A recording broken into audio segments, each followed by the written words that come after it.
Okay, everybody, we're reading the Chronicles of Narnia uh, in the House of the Tisroc. What's the name of this book? The Horse and His Boy. The Horse and His Boy, Chapter 8. Okay, The Horse and His Boy, Chapter 8. So now we've got these girls underneath of we've got the girls underneath the couch while everybody else is talking and nobody else knows that the girls are there. So, O my father, and O the delight of my eyes, began the young man, muttering words very quickly and silkily, and not at all as if the Tisroc were the delight of his eyes. May you live forever, but you have utterly destroyed me. If you had given me the swiftest of the galleys at sunrise when I first saw that the ship of the accursed barbarians was gone from her place, I would perhaps have overtaken them. But you persuaded me to sin first and see if they had not merely moved round the point into better anchorage. And now the whole day has been wasted, and they are gone. Gone, out of my reach, the false jade, and there he added a great many descriptions of Queen Susan which would not look at all nice to print, for of course this young man was Prince Rabadash, and of course the false jade was Susan of Narnia.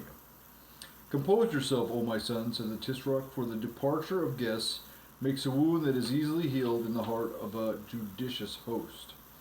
But I want her, cried the prince. I must have her. I shall die if I do not get her, false, proud, black-hearted daughter of a dog that she is. I cannot sleep, and my food has no savor, and my eyes are darkened because of her beauty. I must have the barbarian queen. Well, how well it is said by the gifted poet, observed the vizier, raising his face somewhat dusty condition from the carpet, that deep draughts from the fountain of reason are desirable in order to extinguish the fire of youthful love. This seemed to exasperate the prince. Dog, he shouted, directing a series of well-aimed kicks at the hind quarters of the vizier. Do not dare to quote the poets to me. I have had maxims and verses flung at me all day, and I can endure them no more. I am afraid Aravis did not feel at all sorry for the vizier. The Tisroc was apparently sunk in thought, but when, after a long pause, he noticed what was happening, he said tranquilly, My son, by all means desist from kicking the venerable and enlightened vizier, for a costly jewel retains its value even if hidden in a dunghill. So, old age and discretion are to be respected even in the vile persons of our subjects. Desist, therefore, and tell us what you desire and propose. I desire and propose, O my father, said Rabadash, that you immediately call out your invincible armies and invade the thrice accursed lands of Narnia and waste it with fire and sword and add it to your illimitable empire, killing her high king and all of his blood except the Queen Susan, for I must have her as my wife, though she shall learn a sharp lesson first. Understand, O my son, said the Tisroc, that no words you can speak will move me to open war against Narnia. If you were not my father, O ever-living Tisroc, said the prince, grinding his teeth, I should say that was the word of a coward. And if you were not my son, O most inflammable Rabadash, replied his father, your life would be short and your death slow when you had said it. The cool, placid voice in which he spoke these words made Aravis's blood run cold. But why, O my father, said the prince, this time in a much more respectful voice, why should we think twice about punishing Narnia any more than about hanging an idle slave or sending a worn-out horse to be made into dog's meat? It is not the fourth size of one of your least provinces. 1,000 spears could conquer it in 5 weeks. It is an unseemly blot on the skirts of your empire. Most undoubtedly, said the Tisroc, these little barbarian countries that call themselves free, which is as much to say idle, disordered, and unprofitable, are hateful to the gods and to all persons of discernment. Then why have we suffered such a land of Narnia to remain thus long unsubdued? Know, O enlightened prince, said the Grand Vizier, that until the year in which your exalted father began his salutary and unending reign, the land of Narnia was covered with ice and snow and was moreover ruled by a most powerful enchantress. This I know well, O loquacious vizier, answered the prince, but I know also that the enchantress is dead, and the ice and the snow have vanished, so that Narnia is now wholesome, fruitful, and delicious. And this change, O most learned prince, has doubtless been brought to pass by the powerful incantations of those wicked persons who now call themselves kings and queens of Narnia. I am rather of the opinion, said Ravidash, that it has come about by the alteration of the stars and the operation of natural causes. All this, said Lettisrock, is a question for the disputations of learned men. I will never believe that so great an alteration and the killing of the old enchantress were effected without the aid of strong magic. And such things are to be expected in that land, which is chiefly inhabited by demons in the shape of beasts that talk like men, and monsters that are half men and half beast. It is commonly reported that the High King of Narnia, whom may the gods utterly reject, is supported by a demon of hideous aspect and irresistible maleficence, who appears in the shape of a lion. Therefore the attacking of Narnia is a dark and doubtful enterprise, and I am determined not to put my hand out further than I can draw it back. How blessed is Calormen, said the vizier, popping up his face again, on whose ruler the gods have been pleased to bestow prudence and circumspection. Yet, as the irrefutable and sapient Tisroc has said, it is very grievous to be constrained to keep our hands off such a dainty dish as Narnia. Gifted was that poet who said, but at this point, Ahoshta noticed an impatient movement of the prince's toe and became suddenly silent. It is very grievous, said the Tisroc in his deep, quiet voice. Every morning the sun is darkened in my eyes, and every night my sleep is the less refreshing because I remember that the Narnia is still free. Oh, my father, said Ravidash, how if I show you a way by which you can stretch out your arm and take Narnia and yet draw it back unharmed if the attempt prove unfortunate? If you can show me that, O Ravidash, said the Tisroc, you will be the best of sons. Here then, O father, this very night, and in this hour I will take but 200 horse and ride across the desert, and it shall seem to all men that you know nothing of my going. On the second morning I shall be at the gates of King Loon's castle of Anvard in Arkenland. They are at peace with us and unprepared, and I shall take Anvard before they have bestirred themselves. Then I will ride through the pass above Anvard and down through Narnia to Cair Paravel. The High King will not be there. When I left him, he was already preparing for a raid against the giants on his northern border. I shall find Cair Paravel most likely with open gates and ride in. I shall exercise prudence and courtesy and spill as little Narnian blood as I can. And what then remains but to sit there till the splendor Hyaline puts in with Queen Susan on board, catch my strayed bird as she sets foot on shore, swing her into the saddle, and then ride back to Anvard. But it is not profitable, O my son, said the Tisroc, that in the taking of the woman either King Edmund or you will lose your life. This will be a small company, said Ravidash, and I will order 10 of my men to disarm and bind him, restraining my vehement desire for his blood, so that there shall be no deadly cause of war between you and the High King. And how if the splendor Hyaline is at Cair Paravel before you? I do not look for that with these winds, O my father. And lastly, O my resourceful son, said the Tisroc, you have made clear how all this might give you the barbarian woman, but not how it helps me to overthrowing of Narnia. O my father, can it have escaped you that though I and my horsemen will come and go through Narnia like an arrow from the bow, yet we shall have Anvard forever? And when you hold Anvard, you sit at the very gate of Narnia, and your garrison in Anvard can be increased by little and little till it is a great host. It is spoken with understanding and foresight, but how do I draw back my arm if all of this miscarries? You shall say that I did it without your knowledge and against your will, and without your blessing, being constrained by the violence in my love and the impetuosity of youth. And how if the High King then demands that we send back the barbarian woman, his sister? O my father, be assured that he will not.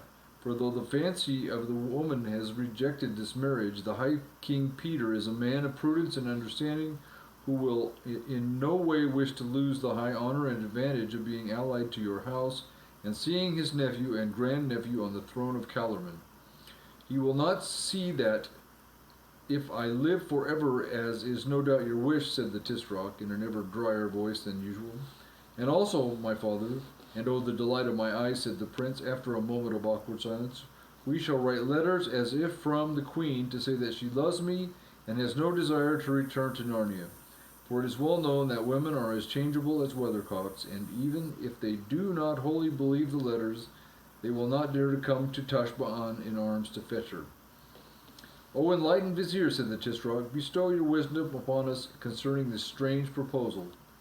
O eternal Tisroc, answered Ahoshta, the strength of paternal affection is not unknown to me, and I have often heard that sons are in the eyes of their fathers more precious than carbuncles. How then shall I dare freely to unfold to you my mind in a manner which may imperil the life of the exalted prince? Undoubtedly you will dare, replied the Tisroc, because you will find that the dangers of not doing so are at least equally great. To hear is to obey, moaned the wretched man. Then know then, O most reasonable Tisroc, that in the first place that the danger of the prince is not altogether so great as might appear. For the gods have withheld from the barbarians the light of discretion, as that their poetry is not like ours full of choice apothegms and useful maxims, but is all of love and war. Therefore nothing will appear to them more noble and admirable than such a mad enterprise as this of... Ow! For the prince, at the word mad, had kicked him again. Desist, O my son, said the Tisroc, and you, estimable vizier, whether he desists or not, by no means allow the flow of your eloquence to be interrupted, for nothing is more suitable to persons of gravity and decorum than to endure minor inconveniences with consistency. To hear is to obey, said the vizier, wriggling around a little so that as to get his hinder parts farther away from Rabadash's toe. Nothing, I say, will seem as pardonable, if not estimable in their eyes, as this hazardous attempt, especially because it is undertaken for the love of a woman. Therefore, if the prince, by misfortune, fell into their hands, they will assuredly not kill him. Nay, it may even be that though he failed to carry off the queen, yet the sight of his great valor and the extremity of his passion might incline their hearts to him. That is a good point, old babbler, said Rabadash. Very good. However, it came to your ugly head. The praise of my masters is the light of my eyes, said Ahoshta, and secondly, O Tisroc, whose reign must and shall be interminable, I think that with the aid of the gods, it is very likely that Anvard will fall into the prince's hands, and so we have Narnia by the throat. There was a long pause, and the room became silent, so silent that the two girls barely dared to breathe, and at last the Tisroc spoke. Go, my son, he said, and do as you have said, but expect no help nor countenance from me. I will not avenge you if you are killed, and I will not deliver you if the barbarians cast you into prison. And if either in the success or failure you shed a drop more than you need of Narnian noble blood, and open war arises from it, my favor shall never fall upon you again, and your next brother shall have your place in Calormen. Now go, be swift, secret, and fortunate. May the strength of Tash, the inexorable, the irresistible, be in your sword and lance. To hear is obey, cried Rabadash, after kneeling for a moment to kiss his father's hands. He rushed from the room. Greatly to the disappointment of Aravis, who was now horribly cramped, the Tisroc and the vizier remained.